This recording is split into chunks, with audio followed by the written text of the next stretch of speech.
Hey guys, welcome back to Clownfish TV. This is Kneon. I am here with Geeky Sparkles. Hello. And we're going to do another daily dose of Dismal Disney. We're going to talk about Abigail Disney finally coming out. Right. Finally coming out and saying something about the excess at Disney. Yeah, we were joking about it the other day on the one video. We're like, where's Abigail Disney in all of this? Well, here she comes. Just like clockwork. Maybe she listens to our videos. I doubt that. But, you know, it's interesting, though. Some of the things she points out, though, too, is some of the things we've been saying about the lack of creativity and those kind of things associated with Iger. Pretty much everything we've been saying. So we're going to talk about that. But first, he wants to promote the pins because they're almost gone. And I took over the discussion. Go ahead. That's okay. Yeah, we've only got 2.5 days left on. You remember the half. I did. I tend to round down because it sounds more.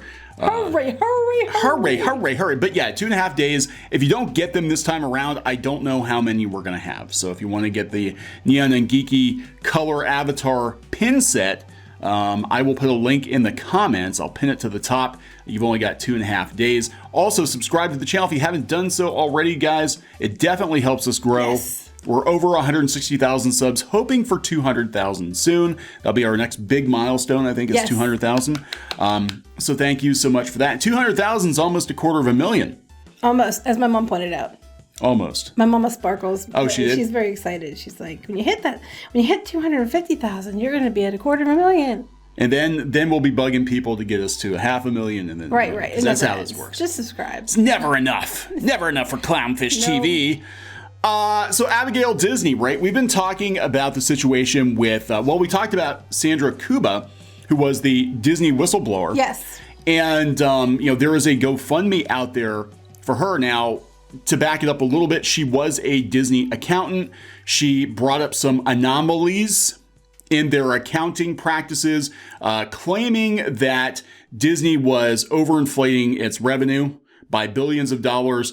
And she became a whistleblower. She went to the SEC with it. She is now out of a job. Well, didn't she go to the higher ups first? Yeah, she went to Disney first and said, Allegedly, possibly. Hey guys, maybe you didn't catch this. And they're like, oh, drats, like you weren't supposed to see that, Sandra. So she got gone in a round of layoffs. Unfortunately, her life has not been that good since her husband committed suicide earlier this year. They claim on the GoFundMe due to the stress of the situation of dealing with Disney. Again, can't verify that or not, but I can verify that he did pass away in March. Now, this GoFundMe is actually set up by Jane Turner, who is an FBI whistleblower. She's verified. This isn't like just some rando setting up a GoFundMe, and she's got almost 5,000 toward her goals. She's, as I understand it, still fighting Disney, but good luck with that because they're really but hard. The SEC investigation just went down the memory hole. Of course it did. So that's going on, and all this stuff's going on. We have this. Yeah, we have Christine McCarthy. It came out that her contract was extended, and with her contract was up to an $11 million incentive annually, and that they said that's normal for their senior executives. Yeah, she's one of several. Well, Bob Iger made like $60-some million the one year he was, and we're going to talk about that. And that's what Abigail's got a problem with. This video made the rounds yesterday. Had a couple people send it to me on Twitter. Thanks for that. It was on Newsmax that they were interviewing a former Disney cast member who got laid off. And they're like, Disney stock is going through the roof now because of the Disney Plus announcements. But you guys are still out of work. And he's like, I was at Disney World and it was packed. Why are you out of a job? Yeah, but you know what? They're not. I'm going to just say a couple things here. The hotels a lot of them are shut down. This person worked at a hotel. It is very busy. I think it's more people than there should be, if I'm going to be completely honest with you. But she said she worked at a hotel and one of the restaurants. Now, they do have some of the hotels closed down because I think what we're seeing is a lot of people that are locals coming. Right. Because a lot of people in other states, the cases are going up and travel's being restricted. Other countries coming in, travel's restricted. So they're losing a lot of people coming in that would be staying in the hotels and be spending a lot of money on the food and all that stuff. They have a lot of locals coming in. So I think that's part of it. But, yeah, all the other parks are shut down. are closed. This one, except for Walt Disney World. And Walt Disney World's only bringing stuff in, and they're claiming that their stocks are going through the roof. And I'm sitting here like, how? Because even with the announcements of Disney Plus, we also know that Disney Plus is in the, it went down again, but Disney Plus is in the hole, and it's going to be in the hole, and it's not going to be profitable for a while. So they're getting all these quote unquote stock increases based on the, the consumer, what they call it, security or whatever in Disney. Yeah. For based on what? Because Disney Plus they're just shitting a bunch of stuff out, and Disney Plus isn't going to be, going to be bringing the money in. It's not going to be out of the negative for a while. Yeah, they're saying that Disney Plus is still going to be in the hole until like 2024. And I mean, they can't. Disney Plus was supposed to be additive.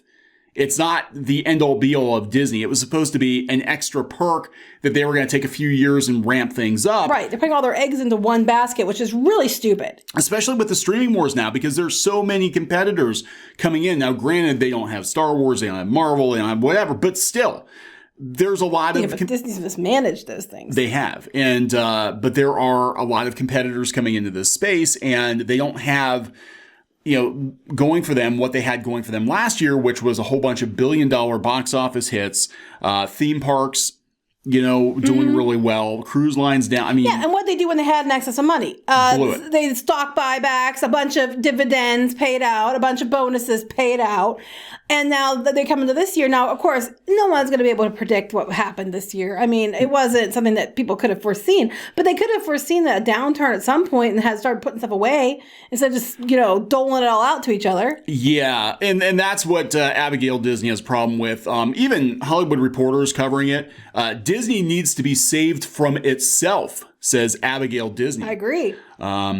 She's not just talking about the workers, but she's talking about the brand dilution. She's like, the Disney brand doesn't mean anything anymore. No, not like it used to. I mean, look at this. WDW News Today, you gave them a hat tip in this article. I did, because they had the quotes written out, so I used them. But this is everything we've been saying for weeks. If you watch any of our videos on this is the exact same stuff we've been saying. Brand erosion. Maybe Abigail Disney's watching our videos. Who knows?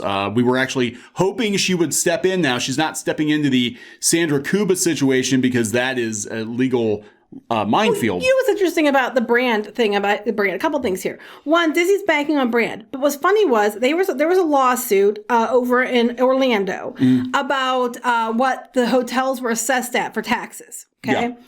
And apparently the program that was used to assess the hotels that Disney owned was based on something that took brand value into consideration. And Disney had a fit about it because they were overly inflated. They overly inflate their prices. So, I think it kind of is fair. If you're charging like 5 times what the other hotels are charging for because of your brand, then they're going to take that brand into consideration for taxes. Well, they won the lawsuit, which was they had to switch a different way of assessing things. But I love how brand is so important, and you're supposed to be paying more for the Disney brand when you stay there. That's why you're paying more. You pay more to stay there because it's Disney. It's all about family and community, and you're paying for our brand. But then when they try to tax them on their brand, you can't take our brand into consideration, even though we're charging more for it. Yeah. They just have this interesting, dynamic with their brand. And then also the brand is becoming worthless, as she's pointing out, because they're diluting it. But for a company, a lot of corporations do what Disney is doing. They get rid of people, lay them off, and then pay their executives more. Happens all the damn time. They cut a bunch of people and then make the ones that are still there work twice as hard for the same amount of money or less.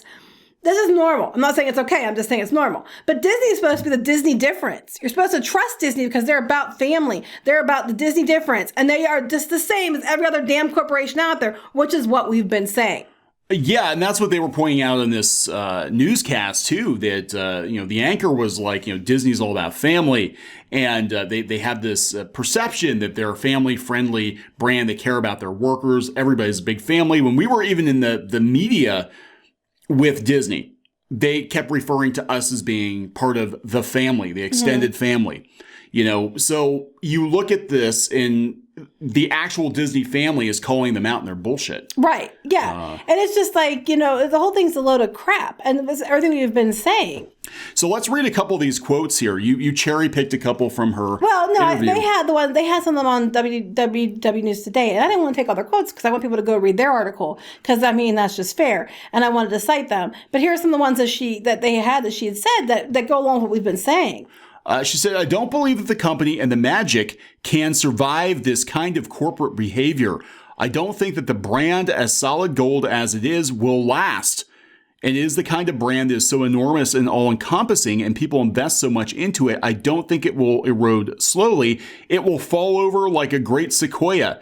I think the company needs to be saved from itself. So she's saying that Disney, if they don't course correct, will just poof. Yeah, it's not going to degrade slowly. Which is what a lot of people are saying. It's going to crash. It's top heavy. Yeah. And I think this year, if anything was going to push it over, it was going to be the fact that parks are closed down. They've mismanaged a lot of the IP they bought, which I want to read that quote because she's talking about Bob Iger. We only have 3 quotes in here, so go ahead and read the other one first. But okay. I want to say something too about this. You have Disney out there, what these shows are doing, and they're doing these fundraisers for Toys for Tots and for Feed America and all this other stuff. What you don't hear them doing is let's raise money for our cast members that we laid off, because it would look really, really, really bad to investors and it'd be a bad PR image to go out and ask for money to help the people that you actually, laid off yourself. But they're out there thinking that their brand matters enough to raise money for all these other causes. Yeah, because it's all PR. It's all about looking good to the public. Now, this is the thing. We did a video, again, talking about Christine McCarthy, and she's just one executive.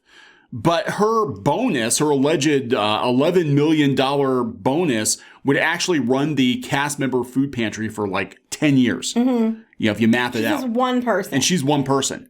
And she's probably, obviously, she's not the highest paid executive. That'd probably be the CEO, Chapek now, but it was Iger who was making like $60-some million a year. They don't care. Why are people having such a hard time with this? $11 million, guys, is just their bonus. That's not what her pay is. That's her performance incentive. That's not the pay. That's on top of her pay. And they even said, if you read the fine print of the thing, it can be less than that depending on how you perform. It said it could even go higher than that. Oh, God. It said it in the fine print. But you've got Abigail Disney, heiress to Disney, granddaughter of Roy Disney, saying the company is headed for a crash. Like, before she was calling them out for how they treat their employees, now she's flat out like, this company is going to crash. Mm-hmm. Wake up. Yeah, because she says the high compensation at the top tends to come as a reward for pushing down compensation at the bottom, which is what we see with a lot of companies. Mm-hmm. When I try and draw a direct line between how the C-suite is paid and how the hourly workers are paid, when I try to draw a direct line between some of those things, I think they look at me like I'm speaking in some kind of alien language, because to them, that's the dumbest thing they've ever heard. To them, there's no relationship between what we pay the line worker or shift worker and what we pay Bob Iger. Yeah, there is. Yeah. Because, they're the ones at the top, but the people at the bottom, the people that you don't pay much, the ones that are in the parks doing all the work, the ones that people interface with, the ones people talk to on the phone when they order stuff, they're the ones keeping your damn company going. Yeah. Yeah. So she talks about Bob Iger. And again, these are sentiments that we've expressed multiple times in Clownfish videos. And we've gotten a lot of pushback. But Bob Iger is not a creative. I don't think an uncreative person should be in charge of Disney. Do you like my sentence before the paragraph? The company has just repurposed or bought up what they could instead of allowing the creative people to do what Disney has always done best. Imagination is best when it's set free. I thought you'd appreciate that. I do appreciate Anybody that. who doesn't know what that is, if you ride Journey into Imagination, you'll get that. You can't put imagination in a box, but Disney keeps trying. They don't, well, she calls them out. She said they're not actually creating their own in-house stuff. They're just buying other people's Right, they're creations. Simulating, not creating. They're the board. We've said this many times. And it's Abigail Disney. Here she goes. She said about Bob Iger, she said, he's a nice man and a great manager. I have nothing personal against him, but his strategy from day one was to buy Pixar, buy Lucasfilm, of course, Marvel too. He was a purchaser of creativity, which added to the machine. Exactly. It was extremely disappointing to see a person who never held a creative job in his life take over the company. Yes, that's what we've been saying. It's just a business. It's the deli. They're selling salami and they're slicing it as thin as they possibly can slice it because they're not making any more salami. And even though we have people that are quite capable of doing so, they limit them. Now, we do have some new movies coming out from Disney, but most of the time it's just, live action remakes. Yeah. More Marvel, more Star Wars. And they were throwing brand fatigue around a couple years ago, and now they're like, F that, there's more. And then when they do get something like The Mandalorian that people like because you have Jon Favreau and Dave Filoni who seem to understand and get what people want, they're going to milk that until they ruin it too. Yeah. Make that baby scream. milk that baby, slice that baby. So yeah, I mean, this is true because you're seeing a lot of the creatives, the really creative people at Disney, and they get gone one way or another. I think the last really good creative we had in an executive role at Disney was, Lasseter. And we know what happened to Lasseter. He got gone under dubious circumstances. But a lot of the seasoned Disney animators are going to the competition. Right. They're going to Netflix. I think they get rid of people. Yeah. Like, I think, if you have a deal with Disney, you don't own your own stuff. They make sure of it. Yeah. They make sure they always own everything. There's a box of cookies. They have all the cookies and you get a couple crumbs. And then they're like, how can someone be creative under those circumstances? They literally own everything. They control everything.